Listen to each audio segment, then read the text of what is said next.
สวัสดีค่ะ สวัสดีครับ So first of all, we know you as a renowned political commentator, and you're also a lecturer at Thammasat University. But this time around, you decided to talk about how Bangkok is a melting pot of diversity. So why is that?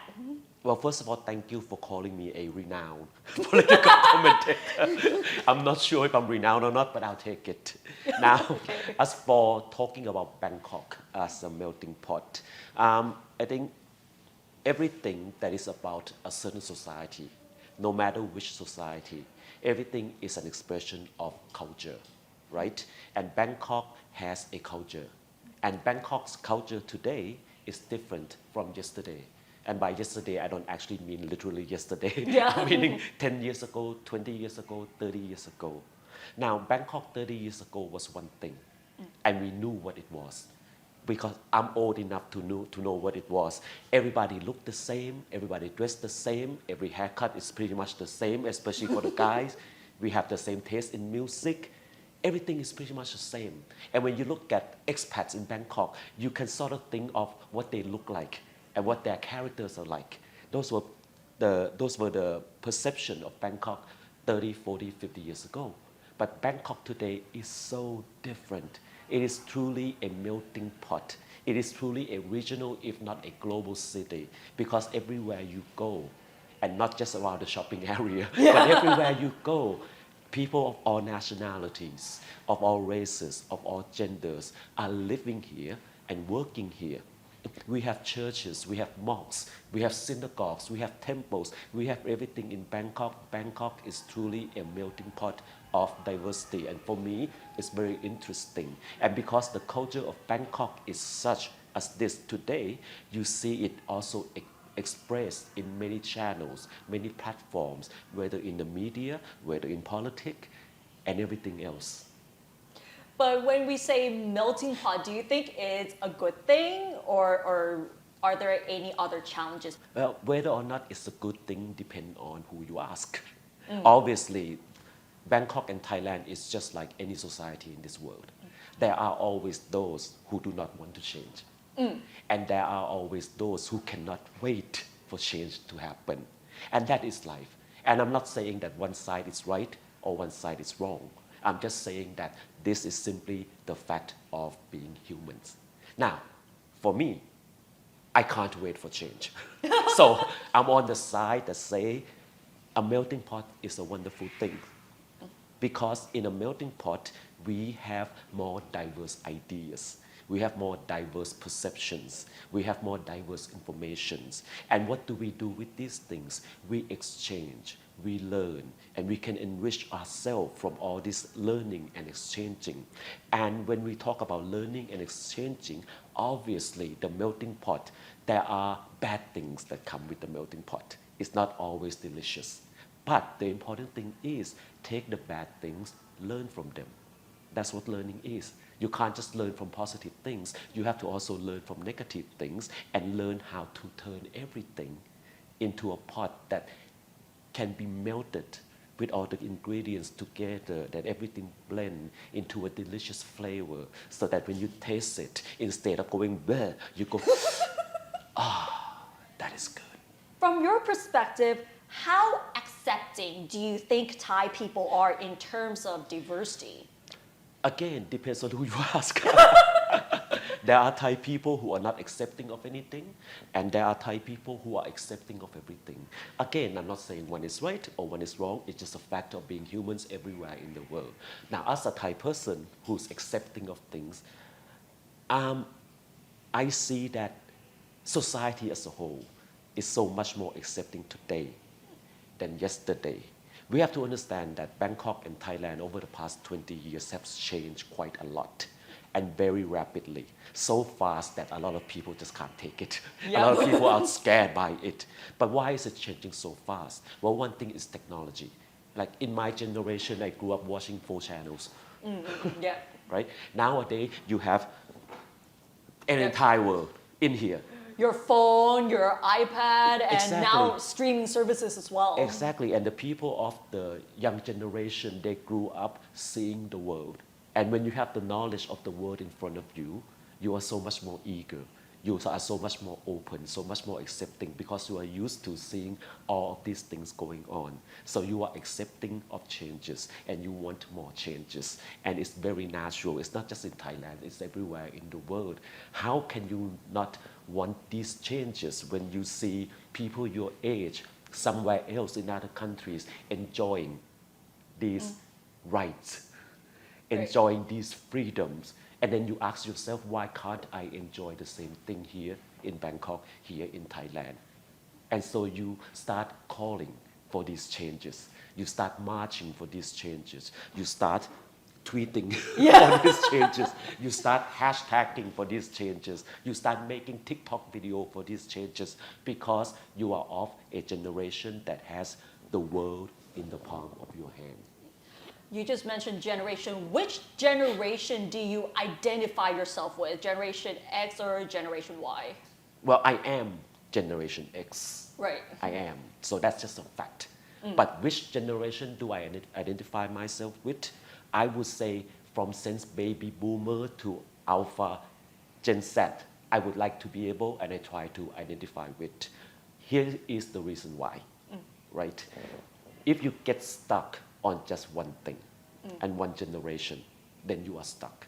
Right. You're not able to appreciate or understand or have empathy for other generations. So you live in a box.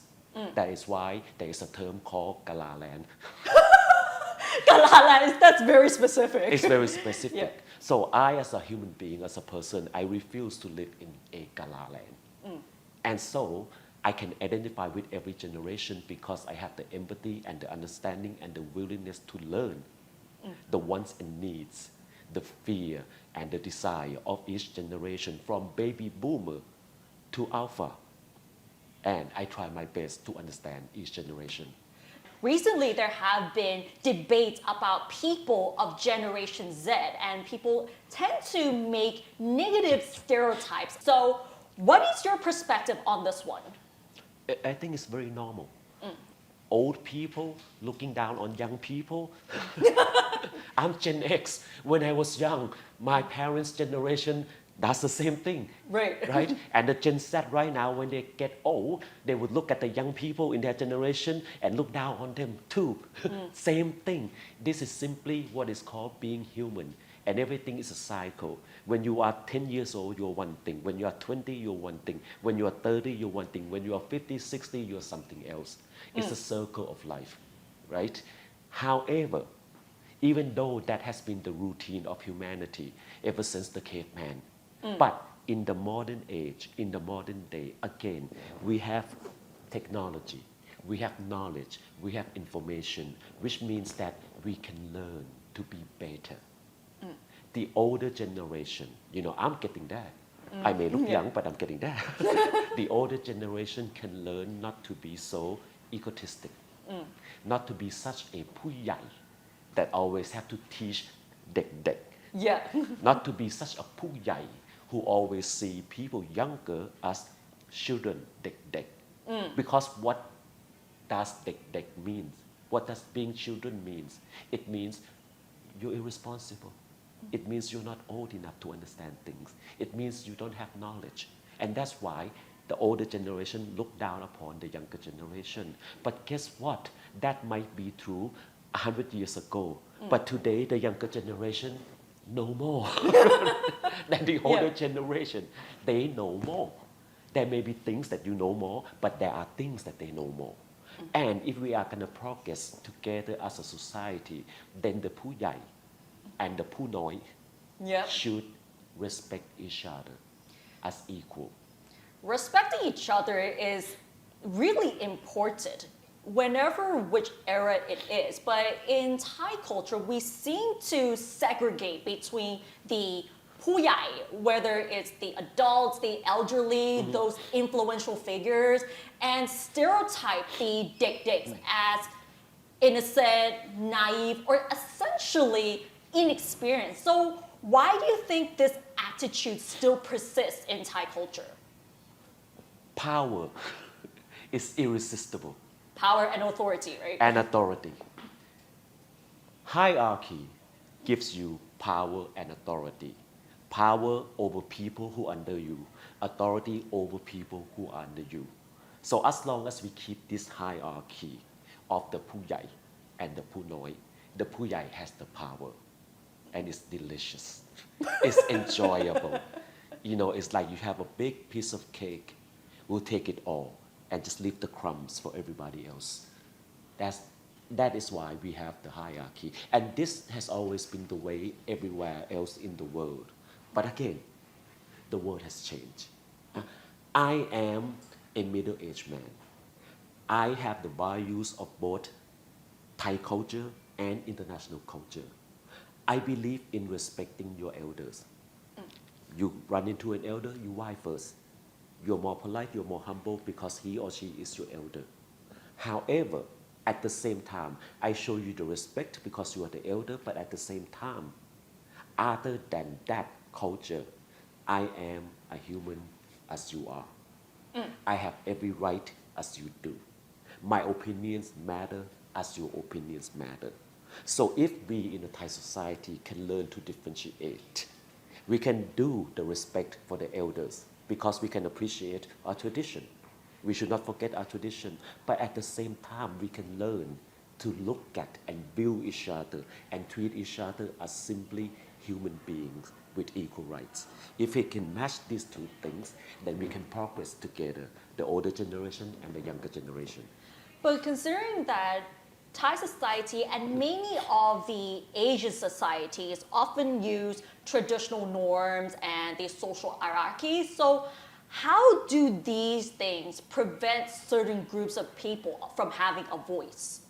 These things have become a tool to prevent. Yeah.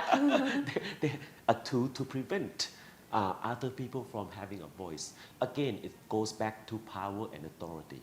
If the people who previously did not have power and authority, if they get to have a voice, what is a voice? Voice is power. Power to communicate, power to spread ideas, power to change. So if you don't want the change, because change means you might have to lose your power. If you do not want the change, then you use your position of power. You use virtue words like tradition, history, respect, elder, being Thai, ความเป็นไทย, things like this, values, you weaponize them to shut the voices of other people. And that is wrong. These values are not wrong. The ความเป็นไทย, the ผู้ใหญ่, the tradition, these values are not wrong. But if you use these values to shut other people up, then you are using it wrong. The word respect, if you go by the dictionary, it means it's usually you give respect to other people, but in Thai definition, it's usually like going the upward direction, but it never teaches you to respect each other equally or respect someone who's beneath you. So what are your thoughts on this one? That, madam, is an excellent question. A word, just one word, can be interpreted in different ways. A word can also be corrupted, right? And a word also represents culture. In certain culture, when you say the word respect, people understand that it's mutual respect as equals.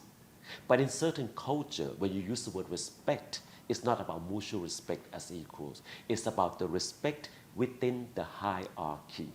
And the people at the bottom have to give respect to the people up top. What the people up top give in return is not necessarily respect. Perhaps the people up top would give compassion, would give generosity, because these are the things that the superior give to the inferior. It's like, oh, good boy, good boy, good girl, or good dog. But so how should the word respect be defined in this modern era? It is already defined. It's the matter of whether or not we accept the word, right? We have to ask ourselves the question, what do we want to be as a society, as a culture, as a country? If we want to be this thing that is called democracy, If we want to be this thing that is called equality, then we should define respect as mutual respect equally for everyone. If that is what we want to be, and hopefully that is what we want to be. But realistically, we know that there are a lot of people who do not want us to be that way. And therefore, we have conflict. And therefore, we argue. And therefore, we exchange ideas, which is fine, which is great. This is how the world should be. We cannot believe in the same thing. We cannot all think the same way. We should have conflicts because conflicts is a representation of diversity, right? Conflicts, but in what way? Conflicts mean argument, Right. exchanging ideas. But these conflicts ought to be solved every 4 years in the election booth. Okay. To see which ideology gets to run the country for the next 4 years, right? Conflicts should not be solved through violence. Conflicts cannot be solved, should not be solved through guns, tanks. Conflicts should not be solved through the court and prison. Conflict should be resolved through exchange, ideas, talking, and if a decision has to be made, whether to go this way or that way, then let's vote on it. And from your perspective, what Thailand needs to fix the most in order for all voices to be heard and respected? We need to fix our understanding of the word respect. Our understanding of the word respect in the past has been like a straight line going down. Like top down, usually. Top down. But our understanding of the word respect needs to become horizontal. We give the respect. Okay, some people are older, some people are younger. Some people are richer, some people are poorer. Some people have high ranking, some people have no ranking. That's just a fact of every society. But when we meet each other, when we interact each other, it doesn't matter how high up you are, it doesn't matter how down low you are, we offer the same respect for everyone. So the key word here is mutual respect and how we understand the word respect. But to get there, we have to come to terms with it in here. Culture. Yeah. We have to progress or evolve our own personal culture inside. And then we can evolve the culture as a whole in society. Now, having said all of this, I'm not saying that we should forget our tradition. I'm not saying that we should forget ความเป็นไทย or Thainess. We should never forget. But we should not let the past hold us back. Rather, we should find a way to blend the past with the present so that the past and the present can move into the future together. Because no matter how conservative or liberal, no matter how traditional or progressive you are, we are all Thais. We all live here. And for this country and society to move forward together, we all need to move forward together. And that should be the aim of our society. One last question. How do you envision Thailand for the next 3 to 5 years? I imagine the Thai society, people in society, evolving very fast, adapting very fast to the changes around the world. I'm talking about just society. And the Thai politics will be far behind, trying to catch up. Sometimes it will slip and fall and get up and try to catch up. But society is going forward. You cannot stop society. And once politics catch up to society, that is when Thailand can truly embark on this new journey in this bright new world and make our mark on this world. So hopefully it will be 3 years rather than 10 years. Hopefully. Because I'm getting old. Yeah. All right. Thank you so much for today. Thank you ครับ ขอบคุณมากค่ะ ขอบคุณครับ